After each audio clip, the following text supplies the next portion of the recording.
اعوذ باللہ من الشیطان الرجیم بسم اللہ الرحمن الرحیم۔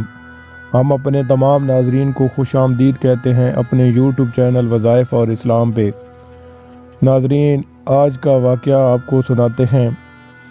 مدینہ منورہ کا بازار ہے، دکانیں کھلی ہیں، خرید و فروخت کا سلسلہ زور و شور سے جاری ہے، مال کی بولیاں لگ رہی ہیں، تاجر اپنے اپنے کاموں میں مصروف ہیں۔ اچانک ایک انسان بازار میں دکھائی دیتے ہیں، ان کے کاندھوں پر چادر موجود ہیں۔ وہ بھی روزمرہ کی طرح آج دہاڑی لگانے نکلے تھے۔ بازار میں موجود جب لوگوں کی نظر ان پر پڑی تو ہر سو خاموشی طاری ہو گئی۔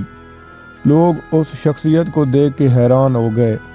تاریخ و دنیا اس انسان کو حضرت ابو بکر صدیق رضی اللہ تعالی عنہ کے نام سے جانتی ہے۔ حضرت عمر بن خطاب رضی اللہ تعالی عنہ نے آپ کو روکا اور فرمایا، اے خلیفہ رسول صلی اللہ علیہ وسلم، آج اتنی صبح کہاں جانے کا ارادہ ہے؟ کوئی معاملہ پیش آ گیا ہے کیا؟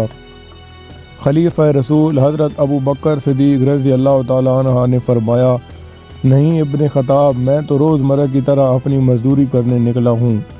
حضرت عمر رضی اللہ تعالی عنہ نے فرمایا، اے خلیفہ رسول، آپ پر تو اب دیگر مسلمانوں کی ذمہ داری عائد ہو چکی ہے، آپ اس کو کیسے نمٹائیں گے؟ حضرت ابو بکر صدیق رضی اللہ تعالی عنہ نے فرمایا، تو میرے بھائی، میں اپنے اہل و عیال کہاں سے کھلاؤں؟ حضرت عمر بن خطاب رضی اللہ تعالی عنہ نے فرمایا، آپ میرے پاس ابو عبیدہ رضی اللہ تعالی عنہ کے پاس چلیں، وہ آپ کے لیے بیت المال سے ضرور کچھ مقرر کر کے دیں گے۔ اس کے بعد دونوں رضوان اللہ اجمعین ابو عبیدہ کے پاس پہنچ گئے۔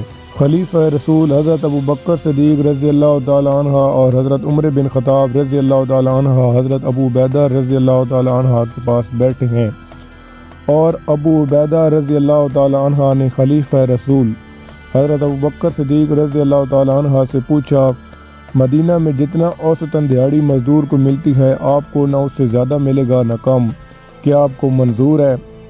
مسلمانوں کے خلیفہ حضرت ابو بکر صدیق رضی اللہ تعالی عنہ نے باخوشی فرمایا، جی مجھے منظور ہے۔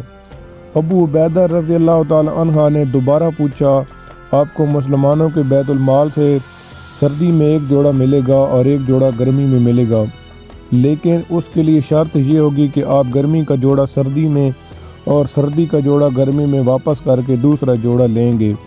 خلیفہ رسول صلی اللہ علیہ وسلم نے فرمایا، جی مجھے یہ بھی منظور ہے۔ حضرت ابو عبیدہ رضی اللہ تعالی عنہ نے مزید فرمایا کہ آپ کو روزانہ بکری کا گوشت ملے گا، جس میں دال، نہ سری، کلیجی، نہ پائے، نہ گردے وغیرہ ہوں گے۔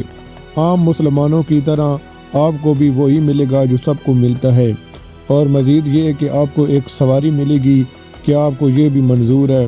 حضرت ابو بکر صدیق رضی اللہ تعالی عنہ نے فرمایا، الحمدللہ، مجھے یہ بھی آپ کی شرط منظور ہے، اور مزید مجھے کچھ نہیں چاہیے۔ محترم عزیز دوستو، یہ واقعہ آپ رضی اللہ تعالی عنہ کے خلیفہ بننے کے بعد دوسرے دن کا ہے۔ محترم عزیز دوستو، مدینے کی ریاست وہ تھی جس میں جتنی مزدور کی اجرت تھی اتنی ہی خلیفہ وقت کی اجرت تھی، نہ کم نہ زیادہ۔ مدینے کی ریاست کس طرح قائم کی جاتی ہے، یہ ہمیں صحابہ اکرام نے بتا دیا ہے۔